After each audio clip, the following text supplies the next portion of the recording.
ակուրատնի նուրբ որակով արված է, կողքերը եզրակարել են, ամրակարով ամրացրել, այստեղ շղթայ ցեպով, բարձիկը նորմալ կարված է։ Տիկին Հրանուշը 1.5 ամիս գեղանուշցի կանանց ձևել ու կարել է սովորեցրել։ Այսօր հպարտությամբ է արձանագրում արդյունքները։ 4 հոգի արդեն պատրաստ է կատարելու խոշոր խանութների ցանցերից մեկից ստացված պատվերը։ Ապրում եմ Գեղանուշ գյուղում, ունեմ 5 բալիկ, ապրում ենք գիծ թաղամասա կոչվում է Արմենակավան,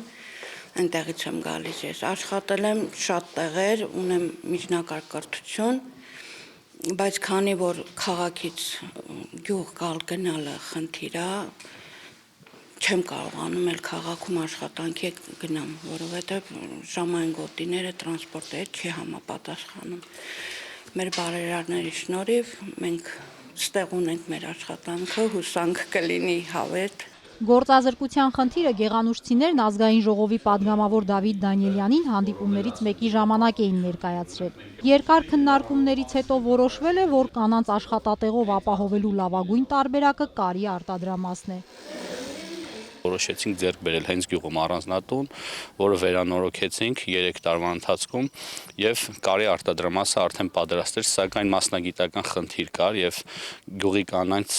տեղափոխել ենք Երևան, այնտեղ վերապատրաստվել են, որպեսզի կարողանան որակով ապրանք ապահովել, պայմանավորվել ենք խոշոր տնտեսվարողի հետ պատվերի առումով եւ հիմա այսօրվանից արդեն նրանք այդ պատվերները կիրականացնեն։ Այստեղ կաշխատեն միայն տեղացիներ։ Գեղանուշցի լինելը միակ պայմանը չէ, պիտի նաև սիրեն կարուձևը, աշխատասեր լինեն, օգնեն միմյանց, որ արտադրված է գեղանուշում պիտակով սպիտակեղենը, սրբիչներն ու բարձերը լինեն շուկայում ամենապահանջվածներից։ Արտադրամասի աշխատանքները համակարգողը տեսախցիկների առաջ խոստումներ տալ չի ցանկանում, բայց համոզված է հաջողություններն առջևում են։ Այս կանայք տնային տնտեսուհիներ էին,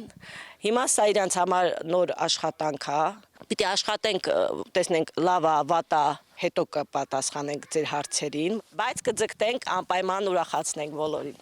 Արտադրամասը նախատեսված է 7 հոգու համար։ Երբ առաջին աշխատակիցները հաջողեն, եւս 3 հոգի կգնան վերապատրաստման։ Կգնվի 2 կարի մեքենա ու ձևարարը միակը չի լինի։ Ծրագիրն արժեցել է 20 միլիոն դրամ, գումարը գոյացել է բազմաթիվ բարերարների հանգանակությամբ։ Շատերն էլ օգնել են շինանյութով։ Նպատակ ունենք, որ մեկ խոշորից նաև տարածվենք եւ ընդլայնենք, որպես հենց ինքը իրենով արտադրամասը կարողանա գործել եւ ինքը իր ծախսերը սպասարկել։ Նաև նպատակ ունենք հետագայում, եթե բարեհաջող շարունակվի աշխատանքը, հետագայում այս նույն ծրագիրը իրագործենք այլ գյուղերում։ Այս նախաձեռնությունը այն ապացույցներից է, որ եթե գաղափար ունես եւ մեծ ցանկություն ես լավ գործ իրականացնելու, միանշանակ ֆինանսավորումը կգտնես։ Եթե հենց այդպիսի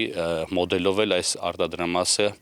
կառուցվեց եւ բացվեց։ Արտադրամասի առաջին հարկում պահեստ ու խոհանոց է։ Այն նախատեսված է թե աշխատակիցների, թե հյուրերի, թե գյուղի կանանց հանգստի համար։ Գեղանուշցիներն այստեղ կարող են կտրվել առօրյա հոգսերից, մի բաժակ սուրճ կամ թեյ խմել ու գուցե սուրճի սեղանի շուրջ ծնվի բնակավայրի զարգացմանն ուղղված հաջորդ գաղափարը։ Տիգրանուհի Բադալյան, Ռոբերտ Օհանջանյան, Սյունիք լուրեր։